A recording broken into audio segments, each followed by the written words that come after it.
Kapag nabiktima ng scam yung mga customers natin, hindi lang pera yung nawawala. Nakakaranas din sila ng matinding emotional distress. Of course, kasi naloko sila, tapos yung pinaghirapan nilang pera is hindi na mababawi. Ang matindi pa nun, maaaring di na rin sila magtiwala sa mga legitimate na financial institution na katulad namin. So medyo alarming yung mga ganyang incidents, no? Lalo na marami ng mga customers yung nakaka-experience ng scams. So mostly yung mga na-encounter ko, nagkakaroon na sila ng trust issues. So every time na may kakausapin sila, no, instead na dire-diretso yung conversation, so this time, mas chine-check na nila kung legit ba yung mga kausap nila. At the same time, yung nagkakaroon din sila ng trauma, di ba? Lalo na kung may mga involved na money, involved na mga gamit na silang naging transactions. So, yun yung mga nagiging epekto sa mga iba nating mga customers na nai-scam. So, at the same time, siguro, ang maganda din sa mga na-scam na customer, mas nagiging maingat na sila at ayaw na rin nila itong maulit. So, ang ginagawa ng mga customers natin dahil natuto na sila, so hindi na ulit sila yung talagang magbibigay agad ng information, di ba? Mas nagiging matanong na rin sila or mabusisi sa mga nakakausap nila. So, yun din yung maganda sa mga customers natin. In effect, na merong good at the same time, meron din bad experience na nakuha.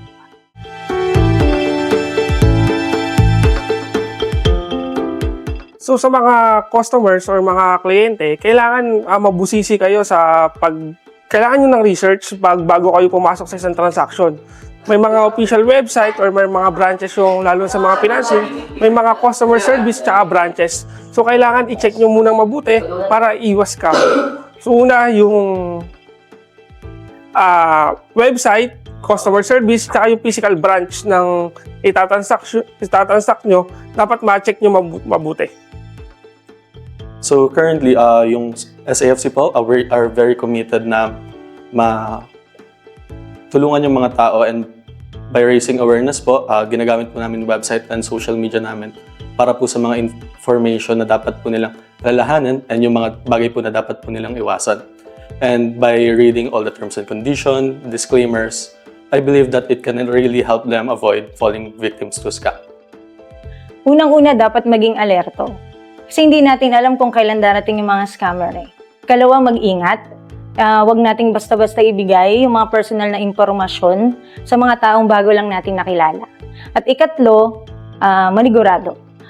Bilang isang consumer, dapat nating pwedeng i-check natin lagi in any online platform, diba? Kung legit ba yung kumpanya bago tayo magkaroon ng transaction. Pagdating sa mga scams, yung company namin, we perform naman KYC. So it helps na rin yung both the borrower and the lender. So we ask for IDs to prove that they're legit. And when it comes to borrowers or to lenders, I mean, we also we vet for these lenders na before getting onboarded kay DragonPay. So we ask for SEC licenses to prove na rin that they are legit businesses, and then it will add a layer of comfort para sa mga borrowers na makikita nila na legit businesses yung pinagtatransakan nila.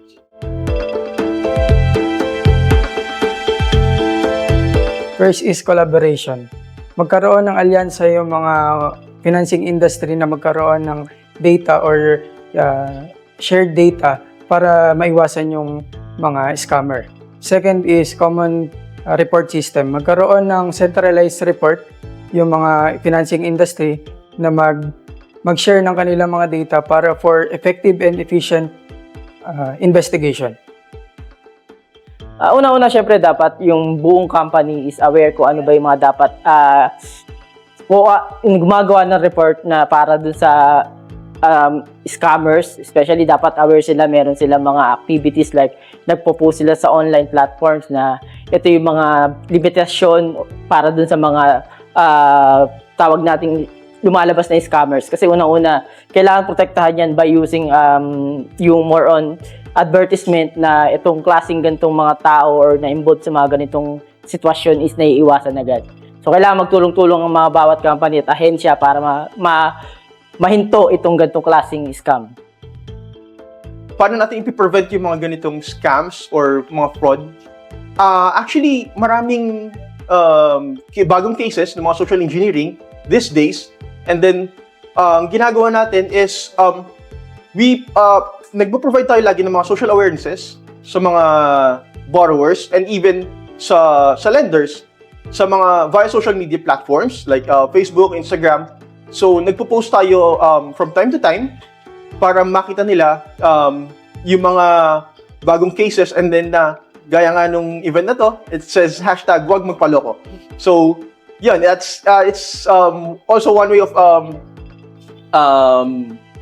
labeling the brand na talagang legit businesses yung ginagawa namin.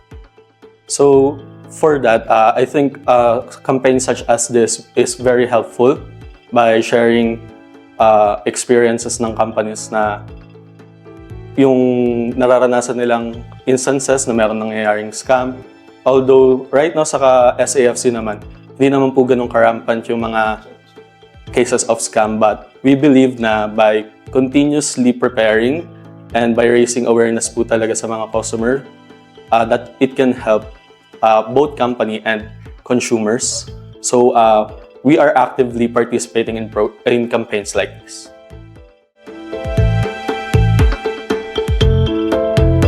Well, sa organization namin talagang alarming pagka napasokan tayo ng scams kasi unang-una sisirain niya yung reputasyon ng company namin.